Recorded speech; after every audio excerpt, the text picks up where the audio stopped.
رات کے 10 بجے ہیں۔ السلام علیکم، یہ ریڈیو پاکستان ہے۔ ام سلمہ سے خبریں سنیے۔ اہم خبروں کا خلاصہ۔ وزیر اعظم عمران خان نے مفاد عامہ میں پیٹرولیم مصنوعات کی قیمتوں میں اضافے کی سمری مسترد کر دی ہے۔ وزیر خارجہ نے کہا ہے کہ حکومت پاکستان میں سرمایہ کاری کے لیے غیر ملکی سرمایہ کاروں کو خصوصی مراعات دے رہی ہے۔ وزیر توانائی نے ترکمانستان، افغانستان، پاکستان بھارت منصوبے کے لیے پاکستان کے عزم کا اعادہ کیا ہے۔ اور پاکستان نے یمن کے علاقے الجوف سے حوثی باغیوں کی طرف سے متحدہ عرب امارات کی طرف میزائل حملے کی مذمت کی ہے۔ اور اب خبریں تفصیل کے ساتھ۔ وزیر اعظم عمران خان نے مفاد عامہ میں پیٹرولیم مصنوعات کی قیمتوں میں اضافے کی سمری مسترد کر دی ہے۔ اس سے پہلے اوگرا نے پیٹرول کی قیمت میں 11 روپے اور ڈیزل کی قیمت میں 14 روپے اضافے کی سمری وزیر اعظم آفس کو بھجوائی تھی۔ وزیر اعظم آفس کے مطابق وزیر اعظم نے کہا کہ پیٹرول کی قیمتوں میں دنیا میں بڑھتی ہوئی مہنگائی کے باعث اضافہ ہو رہا ہے، مگر حکومت عوام کو مہنگائی سے بچانے کی ہر ممکن کوشش کرے گی۔ صدر ڈاکٹر عارف علوی نے کہا ہے کہ پاکستان قومی اقتصادی ترقی کے اہداف پر پیش رفت کے لیے اپنے جغرافیائی و معاشی محل وقوع کے بھرپور استعمال پر خصوصی توجہ دے رہا ہے۔ انہوں نے یہ بات آج اسلام آباد میں امریکی بزنس فورم کے صدر وسیم انور کی زیر قیادت فورم کے ایک وفد سے ملاقات میں کہی۔ صدر نے کہا کہ پاکستان نے آزاد سرمایہ کاری کے دور کا آغاز کیا ہے اور کاروباری سرگرمیوں میں سہولت کے لیے مزید اقدامات کیے جا رہے ہیں۔ وزیر خارجہ شاہ محمود قریشی نے کہا ہے کہ حکومت پاکستان میں سرمایہ کاری کے لیے غیر ملکی سرمایہ کاروں کو خصوصی مراعات دے رہی ہے۔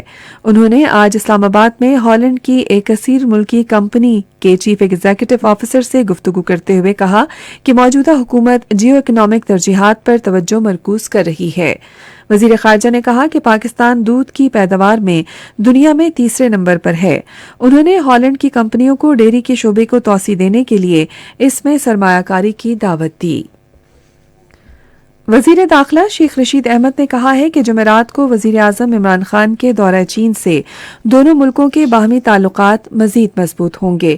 انہوں نے آج راولپنڈی میں صحافیوں سے گفتگو کرتے ہوئے کہا کہ اس دورے سے معاشی و علاقائی امور میں خاطر خواہ پیش رفت ہوگی۔ وزیر داخلہ نے کہا کہ حزب اختلاف کو سینٹ میں منظور کیے گئے مالیاتی بل سے سبق حاصل کرنا چاہیے، جب اس کی جماعتوں کے 10 سے 15 ارکان ایوان بالا میں عمران خان کے ساتھ تھے۔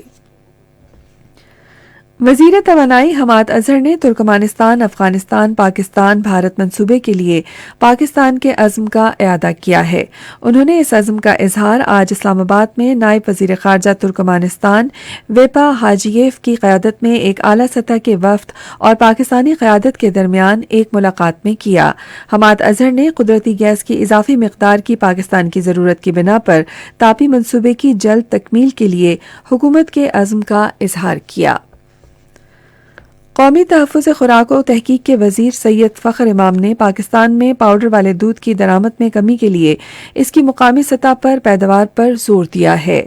انہوں نے یہ بات آج اسلام آباد میں ہالینڈ کے سفیر ریٹر پلوم کی قیادت میں فرائز لینڈ کامپنا NV کے ایک وفد سے گفتگو کرتے ہوئے کہی۔ وفاقی وزیر نے کہا کہ پاکستان میں پاؤڈر والے دودھ کی مقامی پیداوار بہت کم ہے، اس لیے اس میں سرمایہ کاری پر توجہ دینے کی ضرورت ہے۔ انہوں نے کہا کہ مقامی سطح پر پاؤڈر میں دودھ کی پیداوار میں اضافے سے ملک کی ڈیری معیشت کو فروغ ملے گا اور درآمدات پر انحصار کی حوصلہ شکنی ہوگی۔ پاکستان نے یمن کے علاقے الجوف سے حوثی باغیوں کی طرف سے متحدہ عرب امارات کی طرف میزائل حملے کی مذمت کی ہے۔ دفتر خارجہ نے آج ایک بیان میں کہا کہ متحدہ عرب امارات کے فضائی دفاعی نظام کے ذریعے میزائل کو کامیابی کے ساتھ ناکام بنانا قابل تعریف ہے، جس سے معصوم جانوں کے ضیاع کو روکا گیا۔ بیان میں کہا گیا کہ پاکستان ان حملوں کو بین الاقوامی قانون کی کھلی خلاف ورزی اور علاقائی امن و استحکام کے لیے سنگین خطرہ سمجھتا ہے۔ خاتون اول سمینہ علوی نے کہا ہے کہ خواتین کو بااختیار بنانے کے لیے لڑکیوں کو تعلیم کی فراہمی ناگزیر ہے۔